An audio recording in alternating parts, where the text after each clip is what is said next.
é a Andressa. Não, mas não tem problema não, Ah. até parece. Ontem eu ainda comentei com a Jéssica, ela falou, e agora à noite eu não vou conseguir mudar. Mas não tem problema, é a Andressa, o resto tá Ai, direitinho. Andressa, perdão, então. Imagina, não tem problema. Eu estou muito feliz de estar aqui com vocês hoje. Agradeço o convite feito pela professora Jéssica. Espero que essa seja a primeira de muitas outras vezes que nós vamos nos encontrar novamente. Assim seja. Então, eu sou enfermeira, sou formada há 9 anos. Me formei pela Universidade de Mogi das Cruzes, na época eu morava lá. Hoje eu sou residente de Cruzeiro, né? E na minha experiência profissional, eu trabalhei no hospital mesmo, na Santa Casa, né, que é o único hospital que a gente tem no município, e trabalhei durante 4 anos na estratégia saúde da família. E na estratégia saúde da família foi onde eu tive esse maior contato com a atenção básica, com a importância da prevenção, do cuidado, até porque a prevenção tem um custo muito menor do que depois que a gente já tem uma doença instalada, né? Então, prevenir é sempre o melhor remédio, é um ditado que é super válido.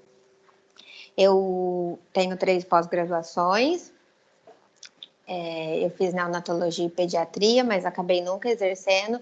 Depois em função de estar na atenção básica, eu fiz saúde da família pela Unifesp e atualmente eu faço estética e cosmetologia pelo Instituto Promover.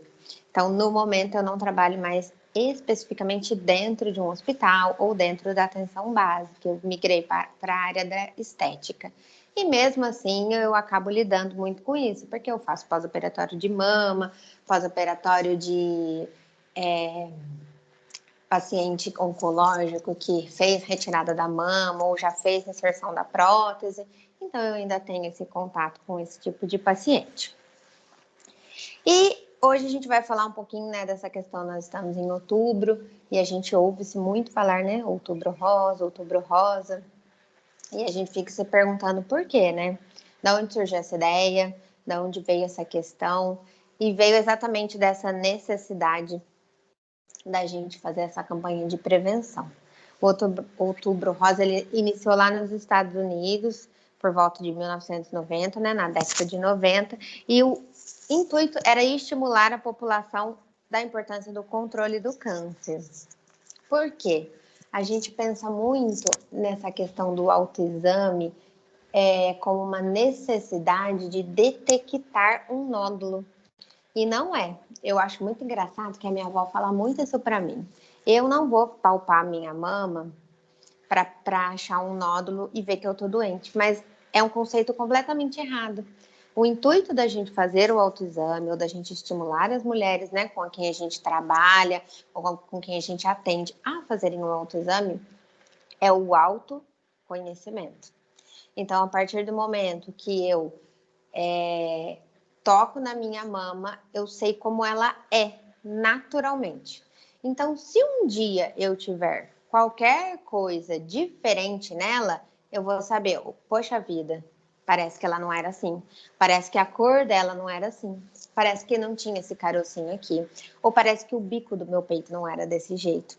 Então, o intuito, né, da gente trabalhar muito o Outubro Rosa, a importância da prevenção do câncer de mama e também do câncer de colo do útero, não é a gente procurar a doença, é a gente procurar se conhecer e se um dia eu vier ter algum indício de alguma coisa, eu vou saber que aquilo não estava ali, que é uma coisa diferente.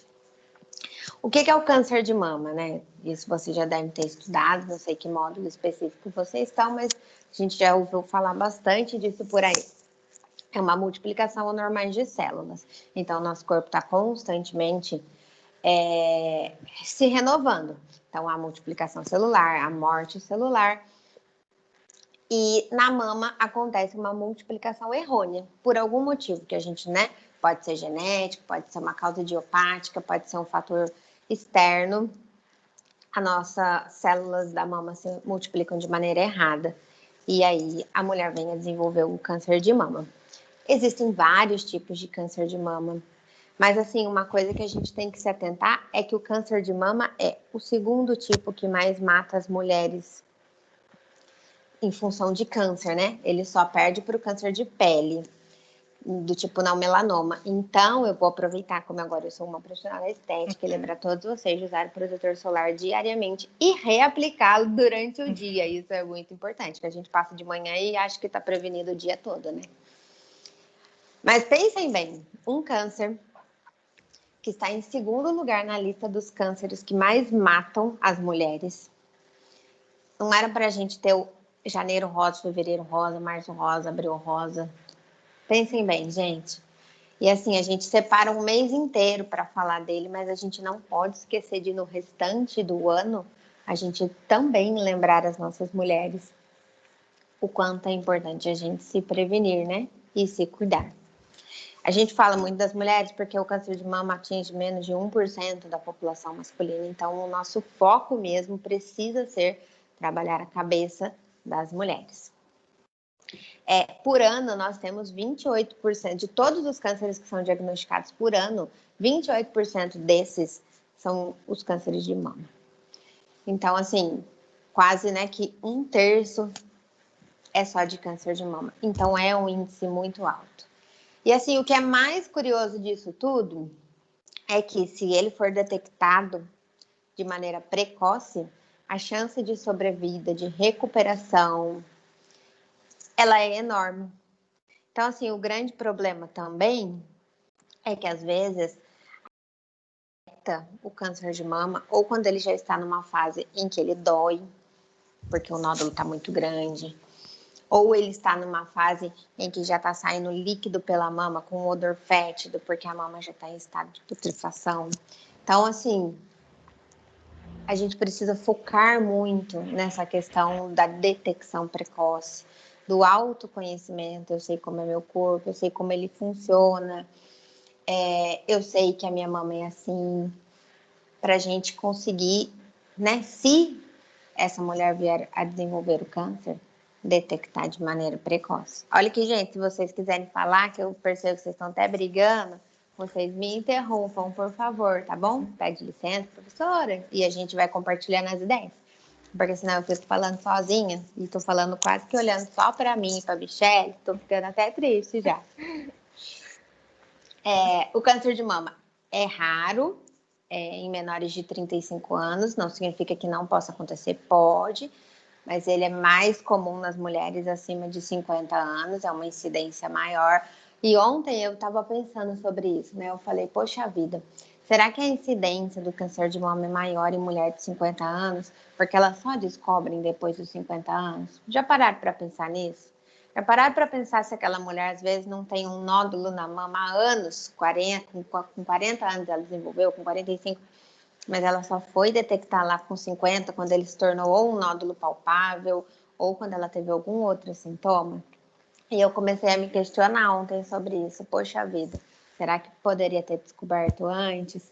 Será que essa estatística, de certa forma, pode ou não ser errônea, porque a mulher, né, não fez um diagnóstico precoce? Então, é uma coisa para a gente se pensar também. E a gente pensa muito no fator genético, né? A minha mãe teve, eu já vou fazer uma retirada da mão, porque eu também vou ter. E isso não é um fator obrigatório, né? Não significa porque minha avó teve, porque minha mãe teve, obrigatoriamente eu terei. Claro que isso varia de acordo com o tipo do câncer. Existe câncer que é um pouco mais agressivo, e aí o fator hereditário é certeiro. A mãe teve, a filha tem, se ela tiver uma filha, a filha vai ter também. Mas na maioria das vezes, a genética ela é responsável de 5 a 10% dos casos. Então, os demais casos são em funções do quê? De fatores que a gente poderia prevenir. E aí a gente bate de novo nessa tecla da importância da prevenção, do autoconhecimento, do conhecer as informações. Porque quais são os fatores de risco? Alguém sabe? Que fatores deixam uma mulher predisposta a desenvolver um câncer de mama? Olha, que eu acho que teve gente que já fez trabalho disso, que eu fiquei sabendo. Podem falar um de cada vez para não dar confusão. Nenhum, gente. Estar acima do peso é fator de risco? O pessoal está escrevendo aqui no chat, né? Ai, deixa eu achar o chat, que eu não achei o chat ainda. Cigarro, anticoncepcional, fator genético.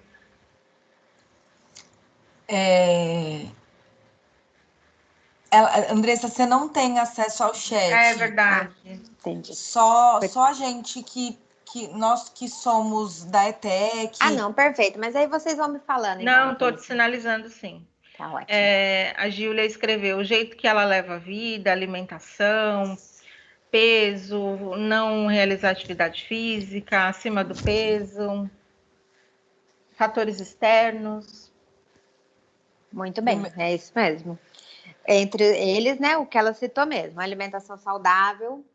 A partir do momento que eu tenho uma alimentação saudável, provavelmente eu terei um peso mais adequado. Eu gostaria de fazer uma pergunta. Pode Vocês acham que poderia ser o fato da pessoa ter um nódulo há muito tempo que não se desenvolve, ele de repente evoluir para um câncer de mama? Você me perguntou se eu acho que isso é possível acontecer? Sim, porque você possível. comentou que você ficou se imaginando o porquê dessas mulheres de 50, muitas vezes, justamente nessa idade, descobrir que está com câncer. Mas será que muitas vezes não é por conta de simplesmente, não está evoluindo, deixa ali? Sim, e isso é muito em função, ou talvez dela fazer essa autodefinição. Eu sei que eu tenho um nódulo, mas ele não dói, ele não me incomoda, e então eu não vou procurar ajuda. Ou pode acontecer dela ter um acompanhamento médico de maneira errônea. O próprio médico não indicar uma frequência de mamografia ou uma frequência de ultrassom. E eu digo isso, eu até trouxe o meu exame para vocês verem. Porque eu tenho um nódulo na mama esquerda. Eu descobri esse nódulo em 2000. Logo que eu descobri que eu estava grávida, eu descobri esse nódulo em 2018. E eu faço acompanhamento semestral dele. Por quê? É uma coisa que eu falaria lá na frente também, mas depois eu já repasso com vocês. Existe uma classificação do nódulo. Não sei se vocês já ouviram falar em BIHARDS. BIHARDS 1, BIHARDS 2, 3, 4 e 5. E de acordo com essa classificação, o médico vai olhar para você e vai falar: eu quero ver esse nódulo, né? Através de ultrassom, mamografia, seja lá o que for, a cada 6 meses. Para quê? Para a gente conseguir acompanhar a evolução desse nódulo. Tá ficando do mesmo tamanho? Tá aumentando? Tá diminuindo? Ele aumenta e diminui? Qual é a característica desse nódulo? Então, sim, a mulher ela pode ter um nódulo na mama durante anos, que era benigno, que não incomodava, que não tinha um problema, que não era necessário remoção, e não fazer um acompanhamento correto e esse nódulo evoluir, sim, a um câncer de mama. Então, sim, ela poderia, talvez, olha só, hoje eu tenho 30 anos, quando eu descobri o nódulo eu tinha 28. Quem garante para mim, nossa, não tem nenhuma bandeira aqui perto para eu bater, mas quem garante para mim que eu tô com 28, tenho esse nódulo, e que daqui 20 anos esse nódulo não possa evoluir para um câncer de mama? Entenderam? Então, pode acontecer sim. Se eu não tivesse feito, talvez, gente, olha, se eu não tivesse feito mamografia, se eu não tivesse engravidado, porque eu fui na obstetra fazer exame de rotina do pré-natal e ela nem pediu mamografia, porque eu não posso fazer mamografia, eu tenho prótese na mama. Ela me pediu um ultrassom de rotina, ela falou, não, como já faz mais de 2 anos que você fez a última vez, como você fez antes de operar, que eu tinha feito ultrassom antes de fazer a cirurgia, eu vou pedir de novo pra gente confirmar que a prótese está no local certo, porque você vai amamentar, enfim. E eu fui diagnosticada com nódulo. Então, talvez eu fosse ter neném. Eu amamento até hoje, né? Minha filha já tem 1 ano e 8 meses e ela ainda mama. Eu, provavelmente, amamentando, eu não procuraria fazer um ultrassom, né? A gente pensa, tô amamentando, tá tudo bem. E eu já estaria há 4 anos com um nódulo não diagnosticado. Porque se vocês perguntarem se dói, não dói. Seu pau, e sem essa periodicidade, né? Exatamente. De avaliação. Exatamente. Então, sim, é possível que uma mulher fique anos com um nódulo ali, estável, que não incomode, que não dói, que às vezes ela mesmo nem palpe, e que no futuro, quando ela descobrir, ela talvez descubra até como um câncer de mama ativo. mas que talvez ela pudesse ter diagnosticado e percebido uma evolução errada, né? Ah, ele está crescendo, já retirado antes que o câncer se instalasse. Então, é possível sim. As meninas estão comentando aqui em relação à gravidez tardia, que pode ser uma possibilidade do surgimento de um nódulo. E tem uma pergunta. Eu posso ir falando ou você quer que eu, claro, pode que eu vá falar. falando no final? Não, pode falar. Tá. E a Gabriela pergunta, né, se a mamografia pode ser indicada para quem tem casos de câncer na família. A mamografia depende muito da conduta do médico. Isso vai caber a ele. Mas na grande maioria das vezes, quando já existe um caso de câncer ou quando já existe um nódulo instalado, eles optam por fazer direto ou a ultrassom ou a ressonância magnética, né? Que ela também é um objeto para se detectar. Por quê? Porque a mamografia, embora ela seja um excelente exame para detecção precoce, baixo custo, né? Ela não tem um custo tão elevado para a saúde pública no geral. Ela pode dar algum falso negativo. Nenhum exame, né? A gente vai chegar com 100% de confiança. Vamos dizer assim, às vezes o ultrassom ele erra uma margenzinha. O nódulo tem 3,5, ele marca 3,8. Isso acontece mesmo. Mas a mamografia, muitas vezes, nos casos de câncer, que eu já tenho câncer na família ou que eu tenho um nódulo já detectável, ela já deixa de ser o exame de primeira escolha. O médico geralmente opta ou já pelo ultrassom ou pela ressonância, dependendo do caso do paciente. Eles acabam sendo complementares, né, também. Complementares, exatamente. Ok. Por enquanto, só isso? Por enquanto, só isso. E ela comentou da gravidez tardia, que é um fator, né? Por que? Se alguém sabe me dizer, o que envolve tanto na gravidez tardia? Tem uma coisa que pesa muito. Deixa eu esperar que eles escrevem, eles ficam com vergonha de falar. Se quiser, pessoal, abre o áudio, pode falar com a gente. Não precisa pôr o rostinho, não, se tiver com vergonha. Isso. A amamentação, muito bem. A amamentação, ela é uma das causas que pode prevenir o surgimento do câncer de mama. Então, quanto antes essa mulher amamenta, não precisa ter nem com 15 anos, meninas, mas quanto antes, né, essa mulher amamenta, preferencialmente antes dos 30, maior o índice de proteção dela contra o câncer de mama, tá bom? Então, o amamentar não é nem a questão da gestação tardia, né? É o amamentar tardio. Às vezes a mulher teve filho com 28, não amamentou, teve outro com 40 e amamentou. Então, é essa questão da amamentação mesmo. Que são o que a gente estava falando, né? Dos fatores que protegem e dos fatores que predispõem. Alimentação saudável, ótimo. Manter um peso equilibrado. Não estar acima do peso, né? Nesse caso, a obesidade é um fator de risco. E tem uma coisa que eu acho que ninguém falou ainda. Que tá todo mundo fugindo, porque deve todo mundo gostar de tomar um álcool. O pessoal tem colocado aqui fator hormonal, anticoncepcional, né? Idade, obesidade, alimentação, exercício físico, bebida alcoólica, eu realmente não vi, não, aqui no chat. Só? Turma esperta. A ingesta de bebida alcoólica também entra como fator de risco. É claro, gente, que nós não estamos falando de beber só. Agora ninguém está bebendo, né? Em pandemia fica todo mundo dentro de casa, estudando muito, plenos, maravilhosos. Mas a gente está falando que a gente sabe, né? Que tanto homem quanto mulher, que tem homem e mulher que se todo dia sair, todo dia bebe muito. E a bebida alcoólica, ela entra nesse caso também como um fator de risco para o desenvolvimento do câncer de mama. Sinais e sintomas. Câncer dói?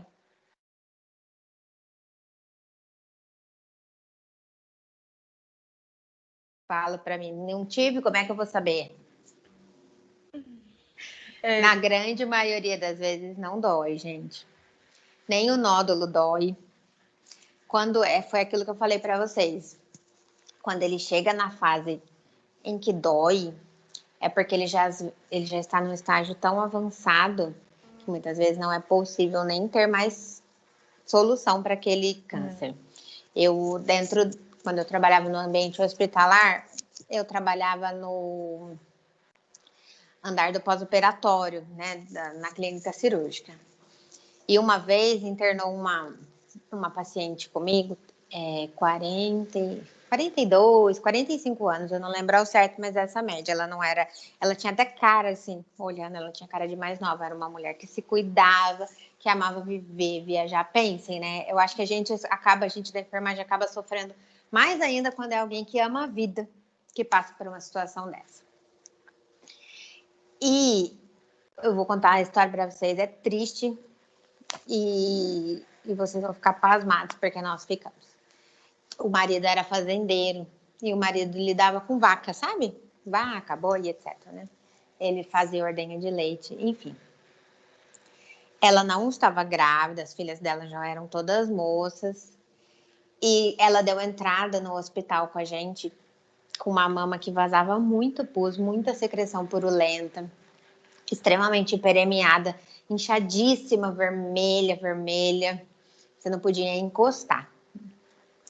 E ela até foi para um quarto sozinha, porque a gente não tinha vaga no hospital em outro setor, então nós colocamos ela lá porque o cirurgião ia tentar drenar essa mama. E o marido falava assim para a gente, ai Deus, eu estou acostumada a lidar com a vaca, isso daí é mastite. Ai, a gente tinha que contar até 1000 para não enforcar um marido desse, né? Olha, foram 9 dias até ela morrer. 9 dias. 9 dias, porque ela tinha um câncer de mama num estágio tão avançado que já tinha chego a esse ponto a mama dela. E assim, de um dia, ele ainda conseguiu drenar, mas de um dia para o outro, depois que drenou, a mama começou a necrosar, ela fez uma sepse e ela evoluiu a óbito. Então, assim, vai saber por qual motivo essa mulher não procurou um atendimento antes. Será que era um marido abençoado por Deus que ficava dizendo para ela que isso era mais... Mulher nem grávida estava para ter mastite, né? Vamos partir desse princípio, não estava amamentando nada. Então, assim, a gente precisa, né, conversar com essa mulher, ensiná-la a fazer o autoexame, ensinar a importância da prevenção. E a família também precisa ter essa consciência, né? Porque se ela tivesse procurado antes, né? Se ela se fizesse pelo menos a prevenção, mamografia ou anual, ou preventiva anual, muitas vezes, a maioria, né? Eu trabalhei na atenção básica. Todo preventivo que eu colhia, eu fazia autoexame nas mulheres. Autoexame não, eu fazia o exame das mamas das mulheres e ensinava elas a fazerem o autoexame. E quantas vezes a gente via, assim, um nódulo axilar? Não era nem na mama. Na dúvida do sim, do não, pede mamografia. Na dúvida do sim, do não, encaminha ela para o ginecologista. Deixa alguém, né? Deixa um exame falar para você. Não é câncer, não é um nódulo que precisa de intervenção. Deixa o médico olhar e falar, não, isso daí pode ser só um gânglio realmente que está inflamado por um outro fator. Mas é necessário, né? Sim. Detectou, encaminhar essa mulher, dar a conduta correta. E eu lembro que dessa nossa paciente foi um sofrimento muito grande, porque ela tinha filhas que coincidiam com a nossa idade, né? Que estavam ali trabalhando com elas. Então, foi um sofrimento na família muito grande. Aí quer, né? Aí o marido queria levar ela para São Paulo, queria levar ela para o Rio de Janeiro, queria levar ela para um monte de lugar. Foi tarde demais, infelizmente. Então, assim, quando o câncer dói... Oi, alguém quer falar? Eu tenho uma dúvida, né? No caso, assim, trazendo um exemplo, assim, desse exemplo que você deu, né? No caso, se eu querer prevenir, é igual a Angelina Jolie, né? Ela tirou as mamas, depois fez a substituição por silicone, né? Se é uma pessoa jovem, nos seus 20, 30 anos, ela pode fazer isso, né? Não tem alguma contraindicação? Então, isso tudo é muito relativo, né? Porque quando a gente faz a retirada total da mama, inclusive da questão da auréola, numa mulher de 20 anos, por exemplo, dificilmente essa mulher, se vier a ter filhos, amamenta. Por quê? Se eu retirei a mama, eu tô cortando todo o ducto que leva o leite até a auréola. Eu tô cortando toda essa minha rede, né? Então, assim, poxa vida, uma menina de 20 anos, vamos supor que ela não tenha casos nem na família, que ela seja, né, a neurótica do câncer de mama. Vale a pena? Não vale a pena eu conversar com ela e explicar e a gente fazer um cuidado, mesmo que semestral, anual, né? Tem gente que, não, tudo bem, eu vou fazer ultrassom a cada 6 meses, vou fazer mamografia a cada 6 meses. Então, às vezes, compensa trabalhar um lado psicológico, né? Por que esse medo? Por que essa pessoa tá, né, com esse... Agora, se é um caso que, igual eu falei para vocês, tem o fator genético, né? E tem alguns tipos de câncer que eles são tão agressivos que eles realmente são hereditários e que é de geração em geração. Mãe, filha, filha da filha e assim sucessivamente. E aí é um caso que vale a pena pensar nessa possibilidade. Mas assim, vamos falar de Angelina Jolie está longe, né? Angelina Jolie tem uma coisa que a maioria das pessoas, principalmente talvez as que a gente vai cuidar na saúde pública, não tem. E a gente está no Brasil, né? E o Brasil, a gente não tem essa facilidade de, oi, doutor, minha mãe teve câncer, eu quero tirar minha mama, vamos lá amanhã. Então, existe toda essa questão também. Mas eu, assim, a minha visão disso, tá? Eu acho que vale muito mais um acompanhamento fidedigno do que um procedimento tão radical. Num primeiro momento, vamos dizer assim. Ah, não, é uma mulher que tem casos na família, tem um nódulo na mama, a avó morreu de câncer de mama, a mãe morreu de câncer de mama e a irmã já está diagnosticada com câncer de mama em tratamento de quimioterapia. Opa, aí sim, entendeu? Eu já tenho um nódulo, eu tenho casos na família, aí vale a pena. Mas do contrário, eu bato muito o martelo na questão da prevenção, da importância da gente prevenir. E caio naquilo, é melhor prevenir do que a gente remediar, né? E até porque, falando de Brasil, a mulher que faz a retirada da mama, ela tem direito, né, à prótese. Isso está na lei.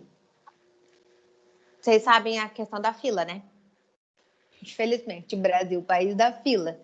Então, assim, hoje eu tiro a mama, eu prejudico só o meu corpo, eu prejudico a minha cabeça, eu prejudico a autoestima dessa mulher, eu posso prejudicar o relacionamento dessa mulher, porque nem todo marido, namorado ou homem aceita uma condição dessa, né? Errado eles, porque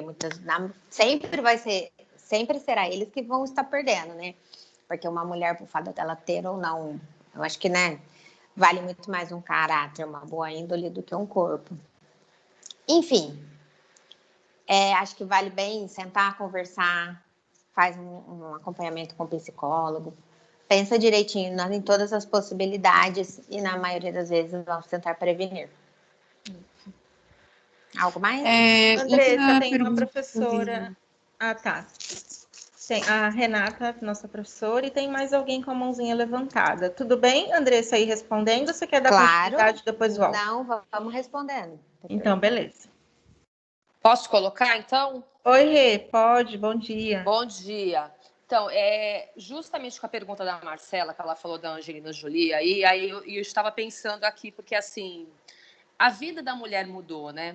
Então, quando a gente fala de fatores que ajudam a gente a parar com isso, a parar com o câncer, como que eram as nossas mães, as nossas avós? A gente vem aí de mulheres que tinham 10 filhos, gente, que tinham 8 filhos, e isso era normal, né? Então, a mulher, ela vivia para a família, né? E com os anos se passando, foi se tirado isso, né? Foi se tirado e a mulher também quis conquistar esse espaço, né? Então, ela foi pegando atribuições na vida dela, no contexto dela, que fez ela parar de ter filhos, ela diminuir o número de filhos. Hoje em dia, quando a gente fala assim de um casal que tem 2 filhos, 3 filhos, que nem a Kênia, é raro. A gente vê casais com 1 filho e olhe lá, né? E esse parar de usar as glândulas, né, acaba por prejudicar as mulheres. E a gente vê também uma situação que, assim, não só do não casamento, né? Hoje em dia a gente vê, assim, as meninas quererem deixar isso cada vez para mais tarde. Por quê? Porque é uma situação agora da população em geral, do crescimento que teve isso. Só que a gente também não vai ver, ou então a gente vai ver, não sei se a gente vai ver, nós, né, que estamos aqui mais velhas, como que essas meninas vão chegar na velhice. Porque, com certeza, elas vão abdicar de uma situação que as nossas mães não abdicaram. Sim. A gente, hoje, está conseguindo ver mais ou menos isso, que, de repente, como a história do leite materno, né? Teve toda a situação que o leite materno não era bom, isso entrou a fórmula, e as crianças perderam a imunidade. E aí, a gente vê que não, o leite materno é muito bom para a mãe e para a criança. E se retomou o aleitamento materno como uma situação muito boa, e é muito boa, a gente sabe disso. Mas foi tirado de algumas mulheres isso numa época, né? Porque veio a concepção aí das fórmulas e tal. Então, tudo é muito de o que o externo propõe, né? E aí, eu peço atenção para as meninas novas, as jovens que estão aí. Não deixem de usar as glândulas que vocês têm, né? Se permitam a engravidar uma vez aí, sei lá, tenham isso como proposta para vocês. Porque, assim, infelizmente, para quem não... Tem gente que não gosta de ter filhos. Tem muitas de menina da enfermagem assim, eu não quero ser mãe. Mas, infelizmente, a gente ganhou essas glândulas aí e a gente tem que usar. A gente já sabe que isso não faz bem, né? É pro bem de vocês, né? Não sei. O nosso corpo precisa ser usado de uma forma sábia, né? Emendando aí na sua observação, Rê, tem até uma pergunta de uma das meninas, se quem não tem filhos tem mais chance, né, de evoluir para que se tenha um câncer de mama, né? Teve uma pergunta dessa. Foi ótima a fala da Renata, é exatamente isso. Nós mulheres, e eu digo nós porque eu tenho 30 anos, uma filha, e não quero ter mais filhos. Estamos deixando cada vez mais de utilizar as glândulas do nosso corpo. Isso é verdade. E realmente, eu venho de uma família que minha mãe teve 4. Olha para você ver, minha mãe já não é nem tão antiga assim. A mãe da minha mãe teve 9.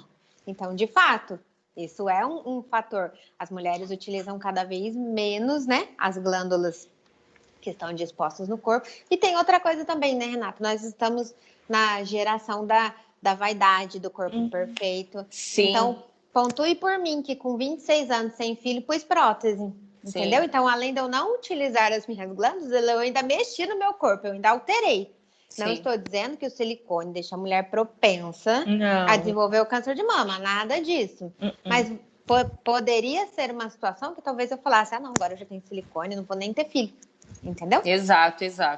Então, realmente, essa geração, ela tem esse fator também, né?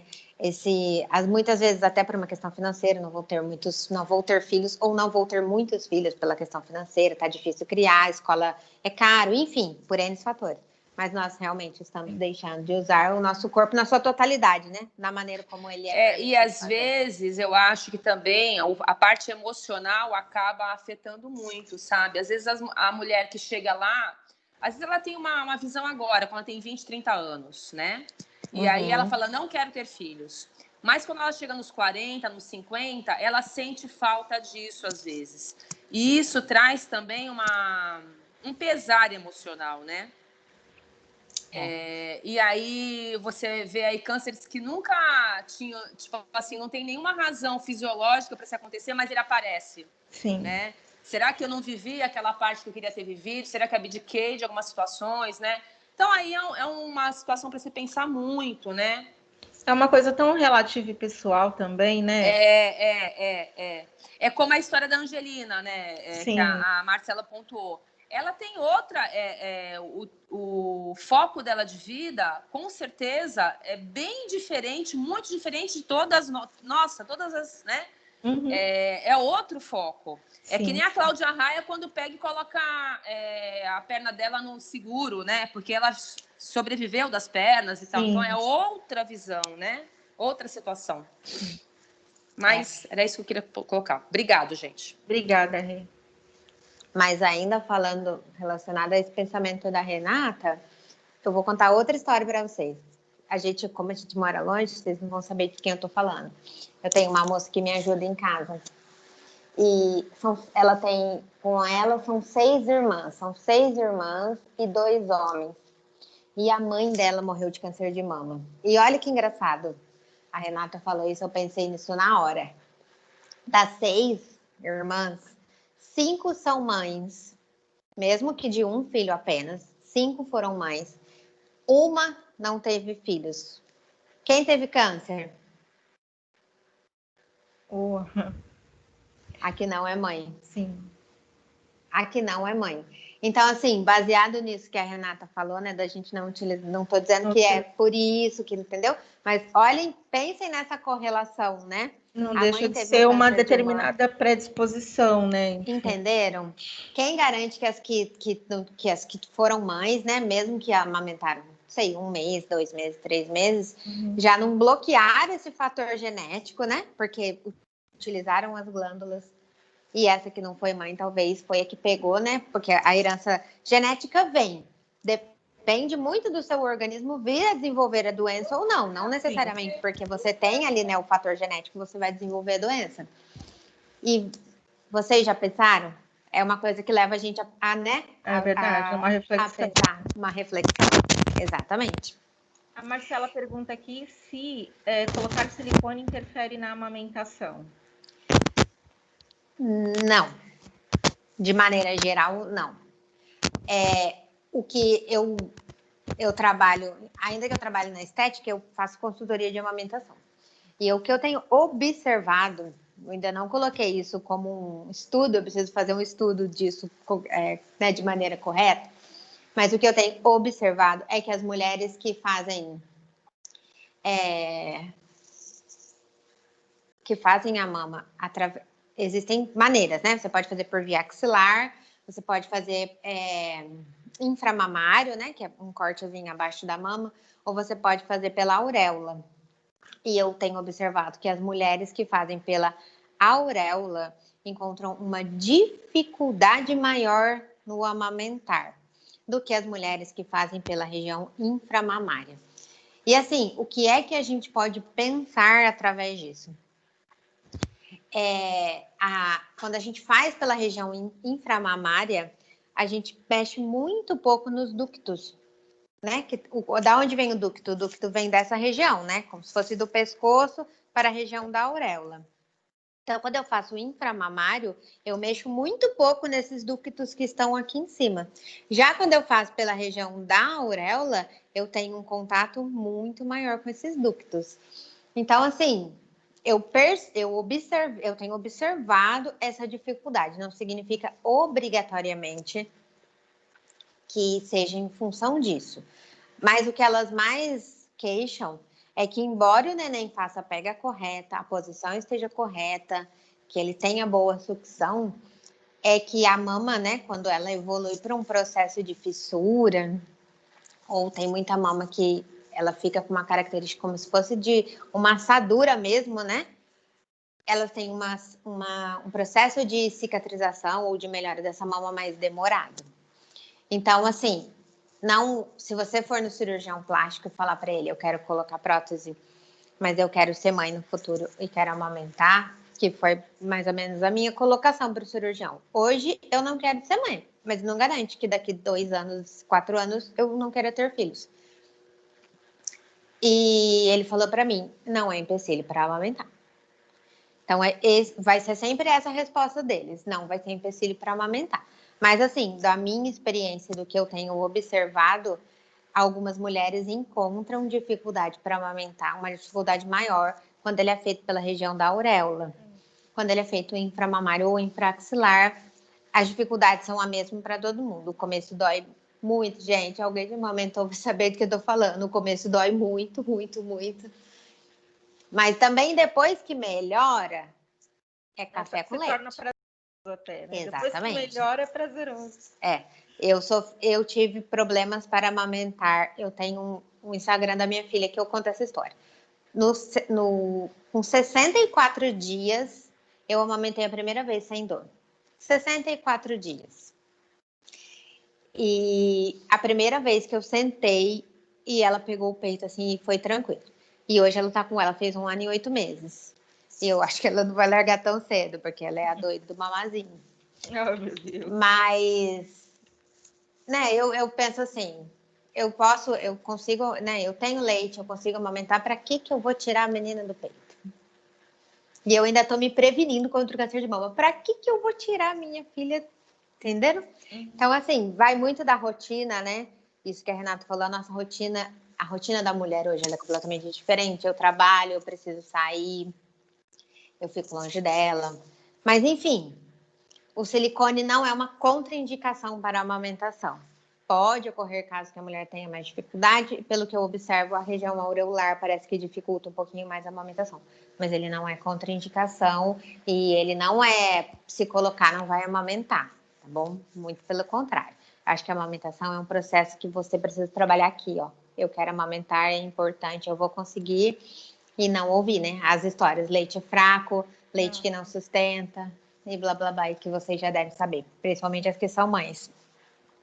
Vamos voltar nos sintomas, sinais e sintomas.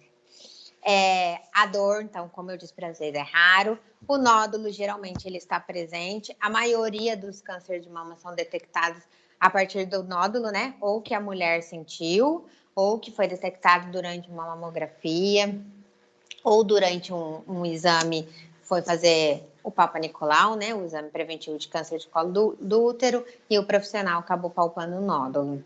A mama pode ficar hiperemiada, que é aquela mama bem vermelha, pode ter ou não edema.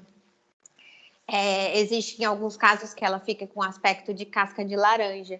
O tecido da mama, ele costuma ser um tecido lisinho, né? Muitas vezes a gente consegue até visualizar algumas veias, dependendo, né, da coloração da pele da pessoa, isso é possível.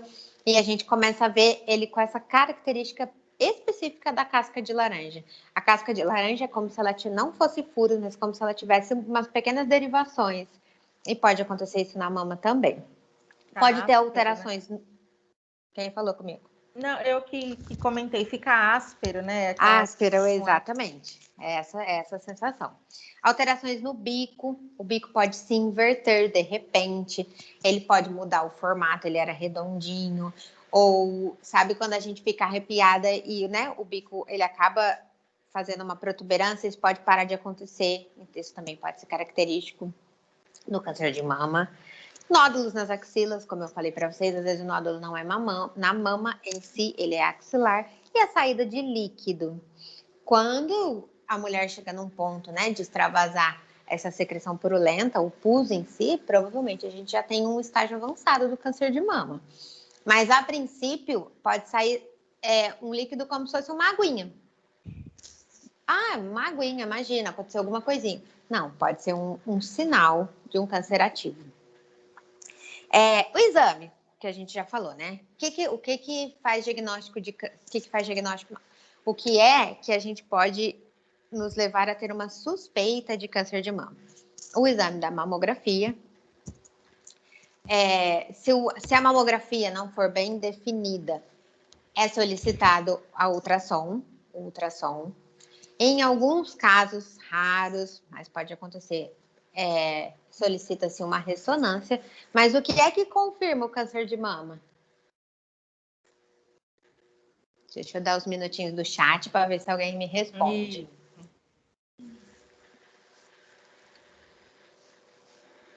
A biópsia? Biópsia. Muito bem.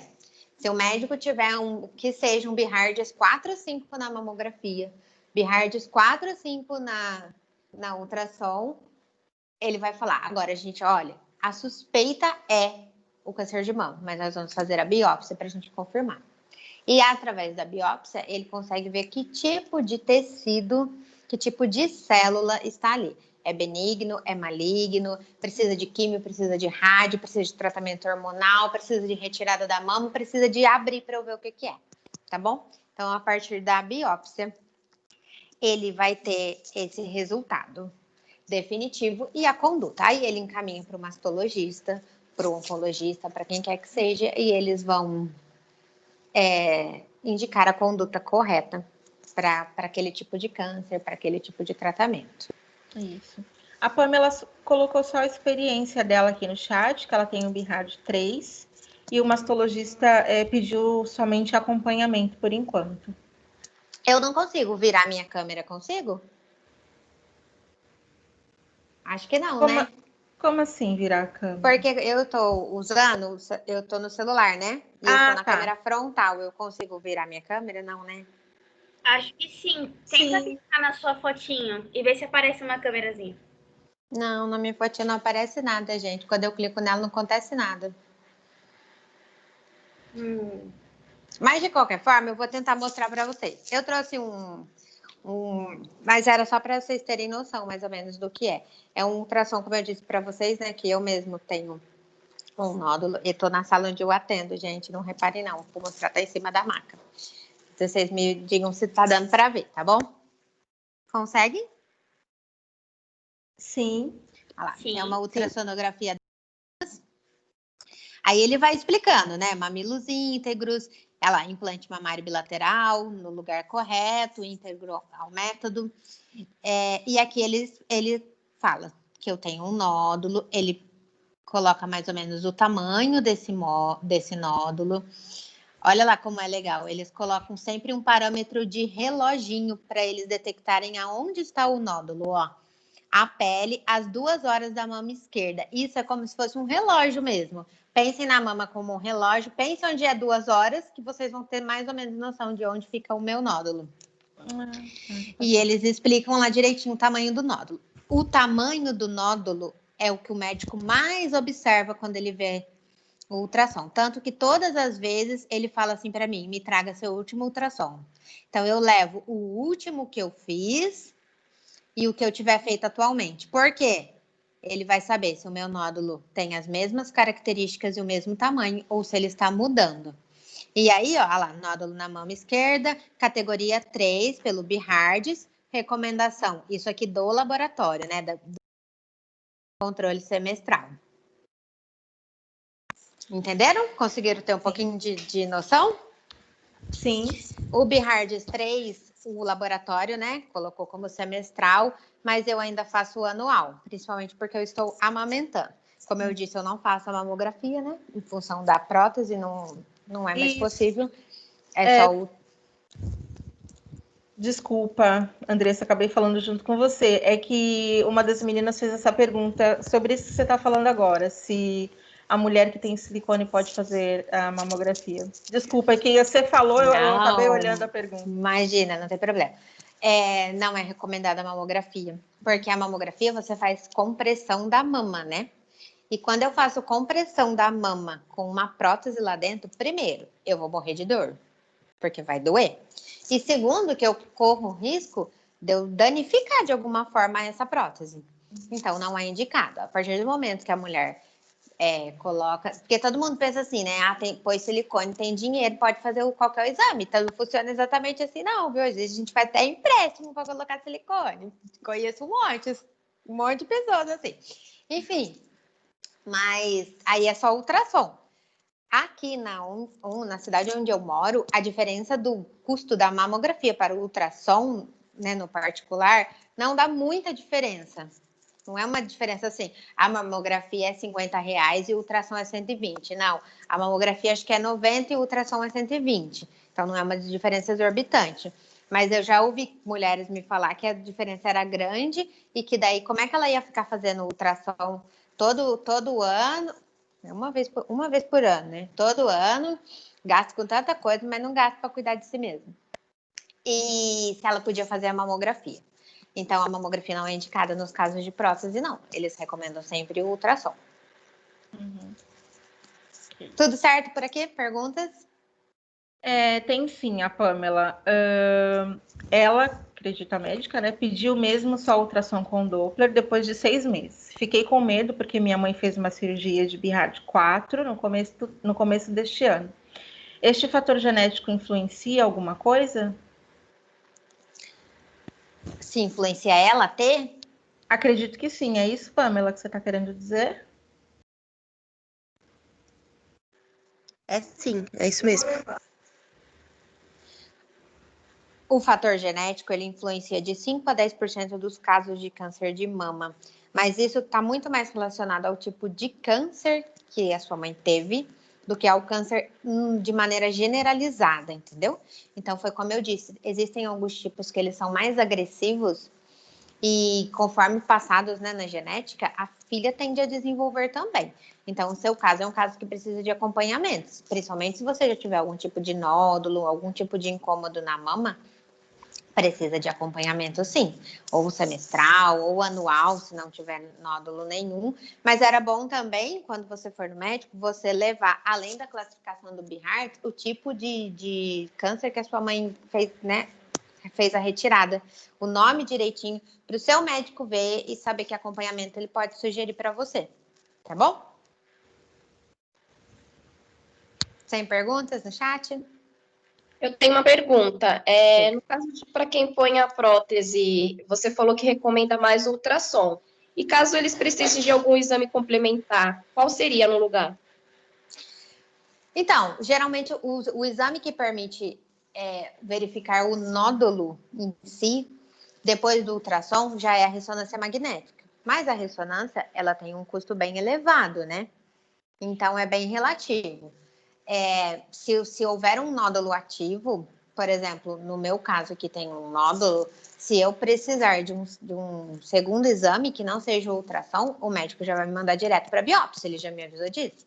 Qualquer alteração que eu tiver no seu nódulo, eu vou solicitar uma biópsia para a gente ver o que aconteceu.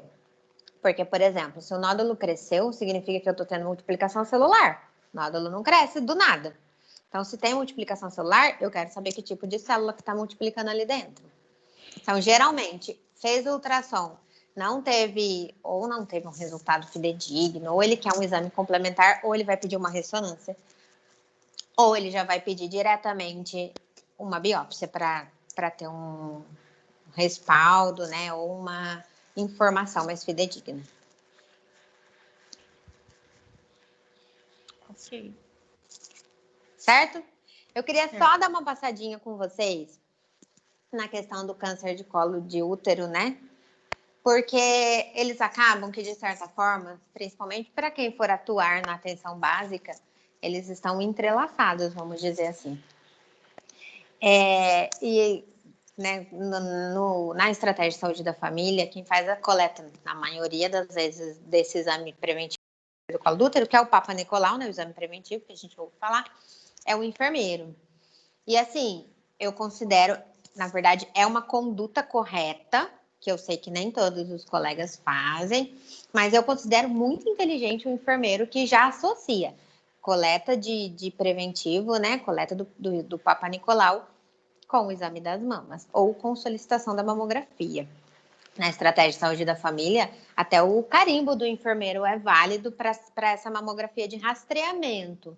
Que o que é a mamografia de rastreamento? Aquela idade, né? O SUS, aqui no meu município, a partir de 40 anos, eu já posso solicitar mamografia para mulher com o meu carimbo de enfermeira. Então, eu sempre associei, se era uma mulher de 35 anos com caso de câncer na família e com nódulo, aí eu precisava que a minha médica assinasse para mim. E eu falava assim, olha, doutora, eu tô com uma paciente com 35 anos, a mãe teve câncer, eu senti um nódulo na mama direita. Nós duas tínhamos uma relação muito boa de trabalho. Ela não falava, não, eu vou lá sentir o nódulo para ver se você tá certa. Ela falava, não, eu confio no seu trabalho. E ela assinava para mim a mamografia e eu encaminhava essa mulher para fazer o exame. Mas alguns médicos precisam, né? Eles mesmos fazem o exame, detectam e encaminham uma mulher. Aqui no meu município, a partir dos 40 anos, a gente pode solicitar mamografia. Então, entrou na minha sala, colheu o preventivo. Não precisa, eu já fiz há 5 anos atrás. Não, a senhora vai fazer de novo. Sabe por quê? Se a mulher não for fazer, a minha parte eu fiz. O pedido do exame estava lá na mão dela. Se daqui 5 anos essa mulher tiver um câncer de mama super agressivo e até a virar óbito, o marido dela, a mãe dela, os filhos dela, não vão processar, né? Eles não querem processar o SUS, eles querem processar a gente, que daí o erro é meu, entendeu? Eles não vão poder me processar porque eu não fiz. Porque eu fiz. Se ela não foi fazer o exame, Aí é uma coisa, né? A gente, infelizmente, não, se eu pudesse, meninas e meninos, eu amarrava algumas pacientes e levava, porque nós temos pacientes muito teimosos. Mas, infelizmente, a gente não pode fazer isso. Eu costumo falar que nós vivemos num país muito mais curativo do que preventivo, né? As pessoas procuram muito mais para cura quando já apareceu, quando já palpou, do que para prevenção, como você disse no início, né? Uma coisa bastante importante que é importante que faça o autoexame não somente para buscar algo de errado, mas para se conhecer, né? Exatamente. Quando, né, se porventura surgir algo diferente, que seja mais fácil para você mesma detectar e então procurar, né? Então, exatamente. É bem isso. E eu via muito mais isso até nessa questão do exame preventivo do câncer de colo do útero, porque muitas mulheres iam fazer ou porque estavam com corrimento, ou porque, tô sentindo um cheiro ruim, ou, eu tô tendo relação sexual e tô com dor. Então, assim, não era uma questão de rotina. Uhum. Era uma questão de incômodo. Uhum. E aí, muitas vezes, quando ia procurar, já tinha uma candidíase ativa, já tinha uma lesão dentro do colo do útero, já precisava tomar um remédio, já precisava, muitas vezes, ou a gente já precisava encaminhar para o ginecologista, né? Ou para ele ter uma conduta de biópsia, ou de cauterizar, seja lá o que for. Mas, infelizmente, é exatamente isso. Eles vão para a cura, né? Quando eu tenho algo instalado, eles não pensam na prevenção. Sim. E a prevenção é muito, muito, mas muito, muito mais em conta financeiramente, até para o SUS, né? Se eu for fazer particular, a prevenção é muito mais em conta do que a medida curativa, né? O tratamento em si. Exatamente. Então, o câncer de colo de útero, no geral, na maioria das vezes, ele é causado pelo HPV, que é o papiloma vírus humano. É a quarta causa de morte, no geral, né? Por câncer nas mulheres. Então, olhe para você ver, né? Como o câncer, principalmente esses que são que a gente poderia prevenir ou detectar precocemente, atingem as mulheres. Os fatores de risco. Atividade sexual muito precoce é um fator de risco. Múltiplos parceiros é um fator de risco. Histórico de verrugas genitais, de lesão, de cauterização anterior. Tabagismo, a mulher que fuma, infelizmente, ela fica mais vulnerável ao HPV. E as doenças imunossupressoras. Qualquer uma delas deixa a mulher mais vulnerável. O homem é tão vulnerável quanto a mulher ao HPV? O que vocês acham?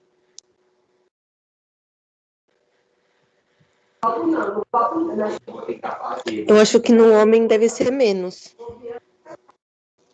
O homem, ele consegue, o organismo do homem, ou até o fato do homem ter o órgão genital exteriorizado, vamos dizer dessa maneira, ele é menos vulnerável ao HPV.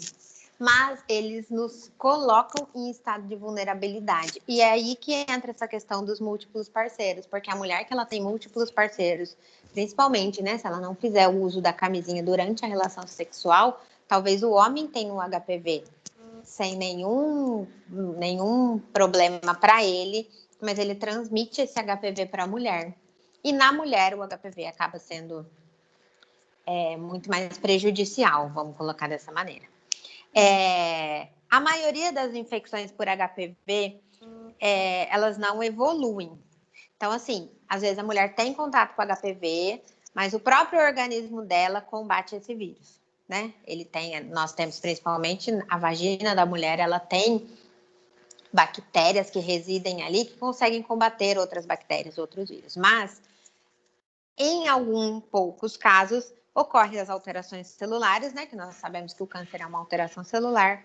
E aí a mulher evolui de um estado só de uma infecção por HPV ou de uma lesão para um estado de câncer.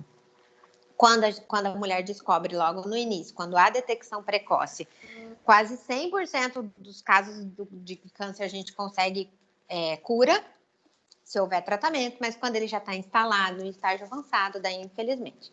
E é por isso que a gente vai mais uma vez bater na tecla da prevenção. Porque como é recomendado o preventivo? Qual é a recomendação dele?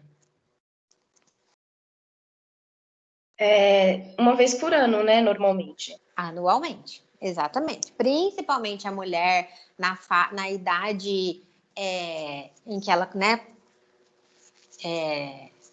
fugiu a palavra, gente. Reprodutiva. Na idade reprodutiva, ela... E principalmente quando ela tem, né, a relação sexual, eu sou casada, ou tenho uma pessoa, ou mesmo que eu não tenha ninguém fixo, eu mantenho uma vida ativa sexual, é recomendado que ela faça o preventivo anualmente. Eu vou dar uma informação para vocês, mas isso daí cabe ao médico fazer essa liberação. A mulher fez, vamos falar de datas para vocês terem noção. 2019 ela fez o preventivo e não teve nenhuma alteração. 2020 ela fez o preventivo e não teve nenhuma alteração. Ela tem parceiro único. O médico pode liberar para que ela faça a cada 3 anos. Então, 2 resultados sem alterações consecutivos, eu posso começar a fazer a cada 3 anos, ou se eu tiver qualquer um, nesse período, né, desses 3 anos, qualquer um outro sintoma. Eu que decido isso? Eu tive 2 resultados consecutivos bons, agora eu só vou daqui 3 anos. Não. Quem tem que decidir isso é o médico. E ele decide baseado em bilhões de fatores. É uma mulher que se alimenta bem, é uma mulher que tem peso ideal, é uma mulher que não fuma, que não bebe, que é casada ou que não é casada. Então, o médico vai olhar para você e vai falar assim, olha, a gente teve 2 resultados tranquilos, você pode voltar daqui 3 anos para a gente repetir o preventivo, tá bom? Isso também, e ele pode muito bem olhar para você e falar, daqui 3 anos você vem repetir o preventivo, mas o ano que vem eu quero te ver, porque nós vamos repetir a mamografia. Então, é relativo, tá bom? Tenho mais uma pergunta, desculpa Diga. te interromper. O termo HPV se refere a todas as doenças sexualmente transmissíveis ou algumas somente específicas? Não, elas se referem só àquelas que são causadas pelo papiloma vírus humanos, por isso que ela chama HPV. As outras doenças têm os seus nomes específicos. Tá bom, obrigada. De nada. O Papa Nicolau, geralmente, né, a recomendação, de acordo com o Ministério da Saúde, de 25 a 64 anos. Talvez já fosse hora da gente mudar isso, porque, como a gente sabe, as meninas iniciam vida sexual ativa cada vez mais cedo. Hoje a gente sabe, infelizmente, a gente vê meninas de 13, 14 anos grávidas.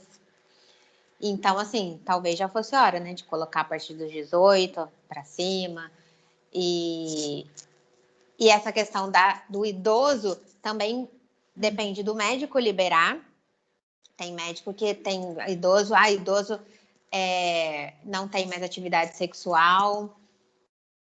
Teve os 3 últimos resultados sem alterações, já está com 65 anos, não precisa mais fazer coleta do preventivo, tá? Por quê? Principalmente com essa questão relacionada ao HPV, como eu expliquei para vocês, o homem, né, muitas vezes ele não acontece nada com ele, mas ele transmite para a mulher. Então, a partir do momento que você não tem mais relação sexual, de certa forma, você está menos vulnerável a uma infecção por HPV. Então, uma idosa de 60, né, 70 anos, talvez já não esteja mais tão vulnerável, não tendo caso na família, não tendo alterações nos exames anteriores, tá bom? O médico já pode liberar ela de fazer definitivamente também. Uhum. A vacina, né? Agora tem vacina para HPV. Ela é nova. As meninas, talvez da minha idade, de 30 para mais, não tiveram acesso a esse tipo de vacinação. Nas meninas, é de 9 até 14 anos, pode fazer o HPV. E nos meninos, de 11 a 14 anos. Eles liberaram uma faixa maior para as pessoas que têm alguma doença de imunossupressão, né? Até 26 anos eles aplicam, mas aí é um caso de minoria. A maioria das outras pessoas não entram na vacina do HPV. E eu acredito, né, esse é um resultado que nós vamos ver daqui 10, 15 anos, se Deus quiser, uma redução dessas infecções pelo HPV. Porque agora o pessoal está sendo vacinado. Então, se Deus quiser, nós vamos ter essa redução e aí, com certeza, redução do câncer de colo do útero também. Sintomas, não especificamente do câncer, mas de uma infecção, né? Porque geralmente a mulher tem a infecção que depois ela evolui para o câncer. Corrimento amarelado, cheiro ruim, prurido, né? Que é a coceira. O ciclo menstrual pode começar a ficar alterado, ela pode sangrar mais de uma vez por mês ou menos. Ela pode ter dor durante a relação ou após a relação sexual. E ela pode ter dor no que a gente fala de baixo ventre, né? Que é aquela região próxima à região inguinal, mais ou menos. Tá andando, tem uma pontada, tá sentada, dá uma pontada. Isso são indícios também. Então, isso é muito importante. Vocês têm perguntas, gente? Tem uma perguntinha aqui. Eu só vou dar um alerta no horário, tá? São 10h16. Tá. Às 10h30 nós iniciamos uma outra palestra. Cadê? A Marcela. Não entendi a relação do câncer do colo do útero com o de mama. No caso dos exames, do Papa Nicolau e mamografia. A relação entre eles não têm relação no sentido assim, ó. Quem tem câncer de mama terá câncer de colo de útero. Mas como eu preciso, como a indicação da coleta do Papa Nicolau é anual, se todos os anos que a minha mulher, né, que essa mulher for passar lá no meu consultório, na atenção básica ou no consultório do médico, para colher o exame, eu já peço a mamografia para ela, entendeu? É essa correlação que a gente precisa fazer. É isso que os médicos associam sempre e que os enfermeiros da atenção básica também podem associar. A minha mulher tá lá colhendo preventivo, eu já vou do jeito que ela tá deitada na maca, deitou a mulher lá, fez o exame de preventivo, você termina o preventivo, ela já quer baixar as pernas, né? É um desespero para fechar a perna, eu falo, gente, calma, pelo amor de Deus. Aí baixa a perna e já quer levantar. Não, deita mais um pouquinho que eu vou avaliar a mama. Ó, brilhou, põe o bracinho da mulher para trás, palpa toda aquela mama, palpa a região axilar. Enquanto eu fazia isso, eu já olhava para ela e já falava, olha, é isso que você vai fazer. Pode fazer uma vez por mês ou faça sempre que você lembrar, eu falava para ela. Ah, eu não fiz mês passado, mas eu lembrei esse mês. Uhum.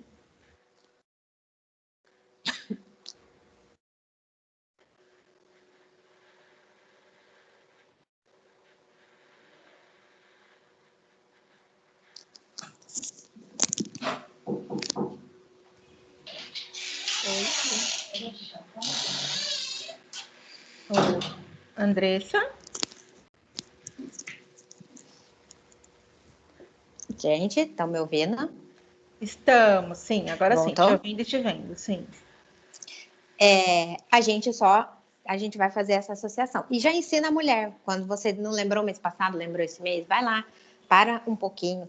A gente fala de 5 minutos, mas uma palpação, 1 minuto em cada mama na região axilar, no intuito de autoconhecimento.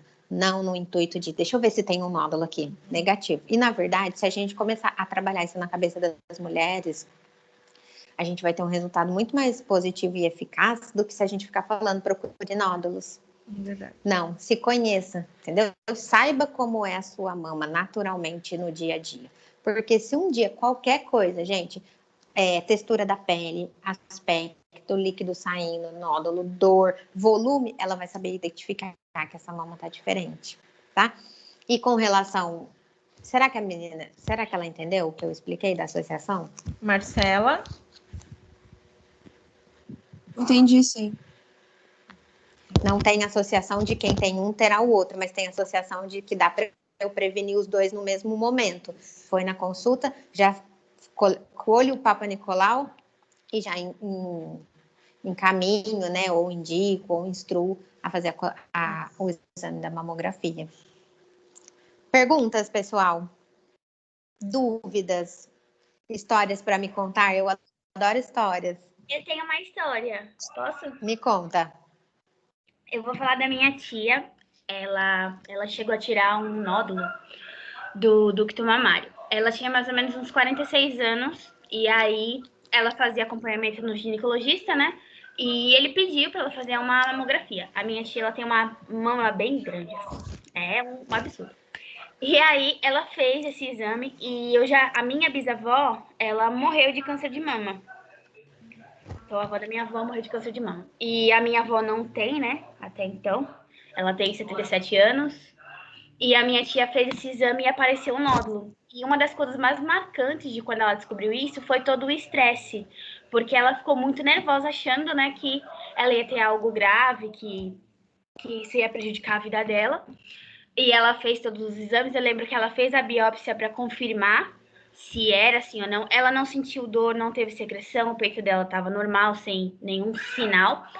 E ela só descobriu só por conta desse exame, né, que foi preventivo. E aí, acho que demorou um tempinho para sair o resultado, e quando saiu, descobriu que era benigno, graças a Deus. E eu lembro, acho que as coisas mais marcantes foi todo o processo dela descobrir, dela fazer o exame e sair o resultado. E isso foi muito estressante para ela, muito estressante. Ela chorava quase todos os dias, porque ela tem uma filha que na época era bem novinha, e ela pensava, meu Deus, eu vou morrer, vou deixar minha filha sozinha. E, graças a Deus, hoje tá tudo bem. E ela continua fazendo acompanhamento, até porque tem uma tendência, né? Eu tenho uma bisavó que morreu, a minha avó não tem, mas também a minha avó não faz muito exame, e ela teve. E aí ela toma todos os cuidados, e a filha dela também já faz esse acompanhamento, né? Passa por ginecologista, justamente para ver se não vai ter, se vai ter, e tomar as medidas, as devidas Prevenção, né? prevenção. E era essa a minha história. Obrigada, Perfeito. Rai.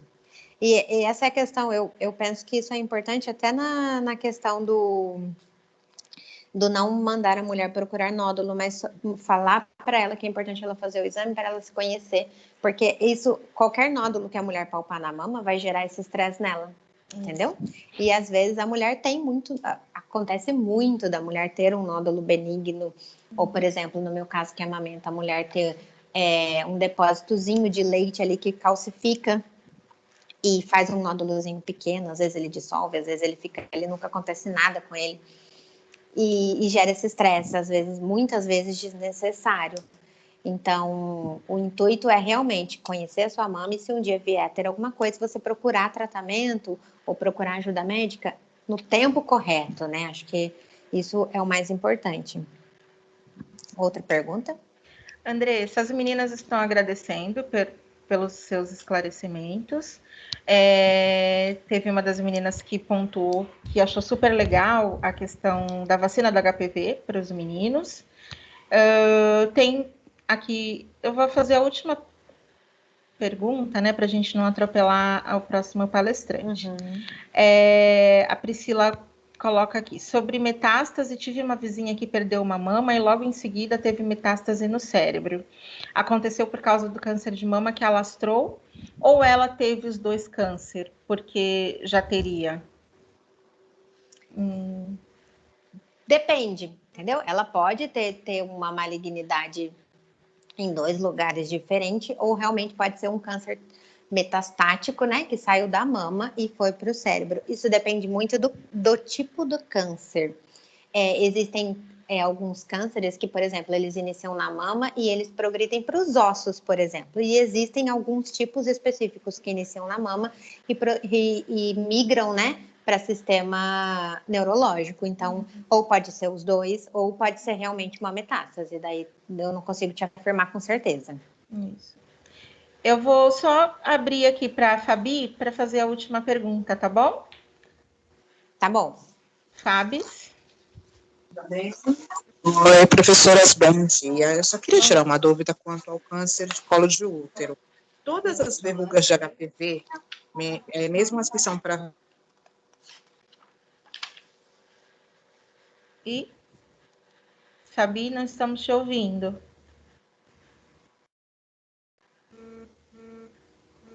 Giulia, faz sua pergunta, então, enquanto isso. Desculpa, pessoal, a pergunta não foi? Não. Não. Então vou de novo. Bom dia. A minha dúvida é sobre câncer de colo de útero.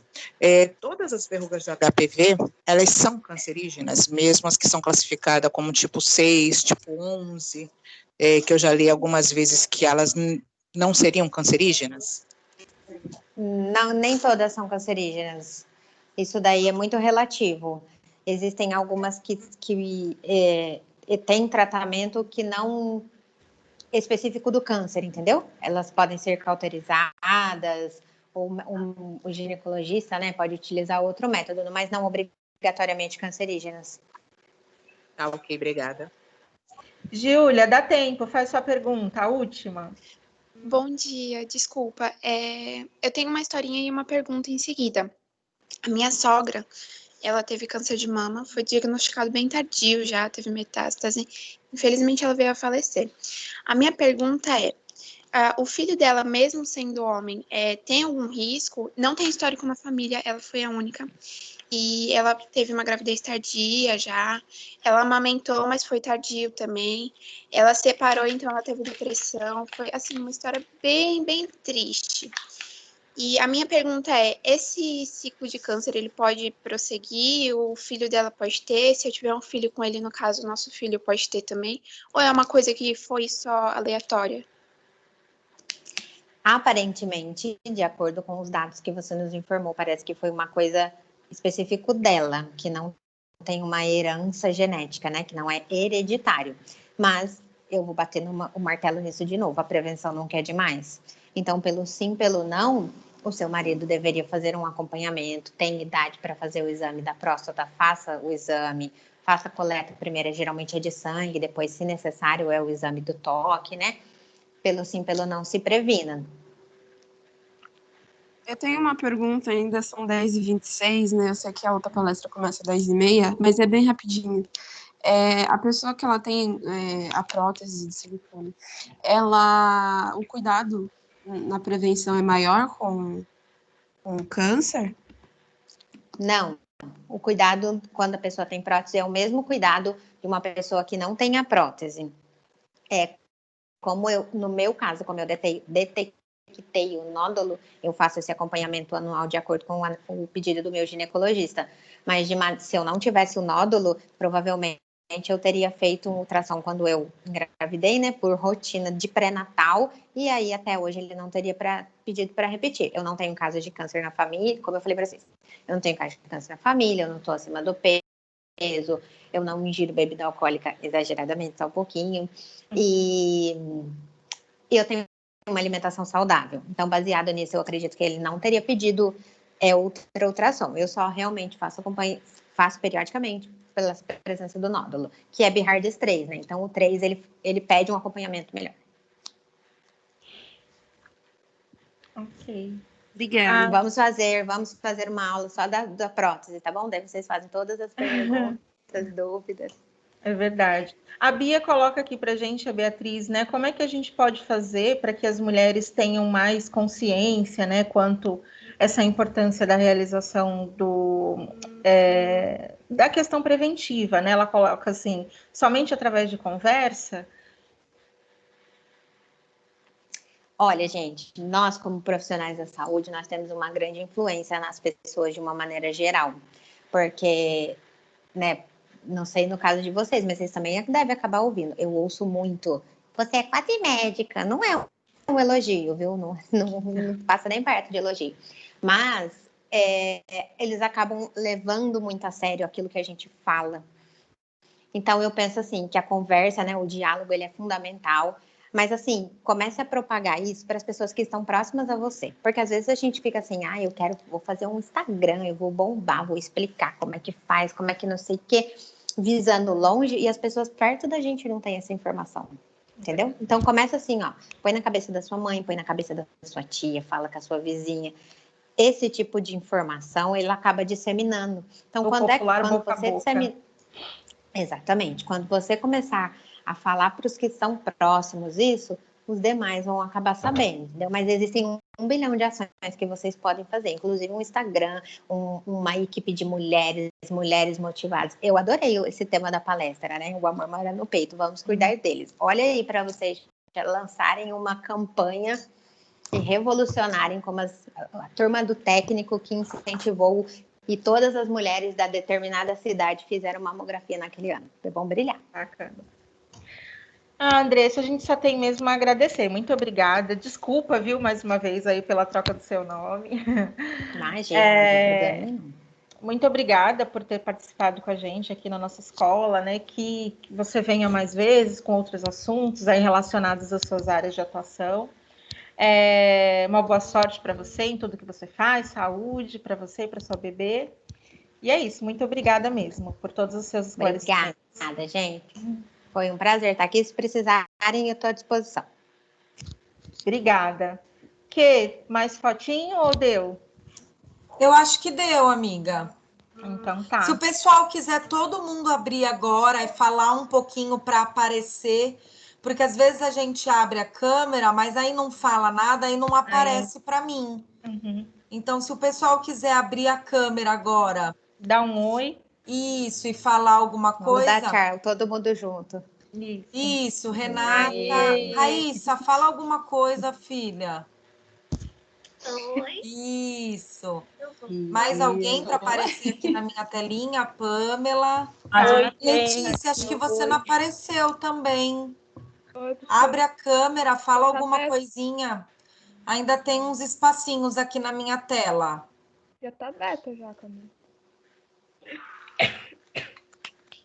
Oi, gente. Bom dia.